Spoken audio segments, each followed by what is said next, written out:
batuk pagi tadi, akak tak terkecil. Okey, saya nak kongsikan feedback bila customer saya buat treatment Genki bahagian intimate. Nak tahu tak dia cakap apa? Okey, hari first dia saya buat, dia ada masalah, susah tidur malam.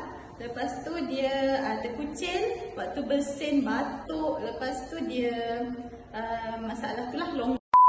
Okey, saya satu kali urutan je, satu kali je urutan, dia dah boleh rasa. Okey, malam tu dia tidur lena. Lepas tu dia cakap dengan saya apa? Besok tu akan nak tambah lagi 2 sesi sebab akak batuk pagi tadi, akak tak terkecil.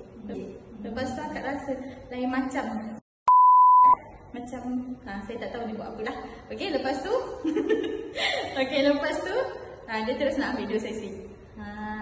Hebat tu intimate. Kena cuba intimate sebab dekat dia sendiri pun memang dah rasa ini kakak orang lain.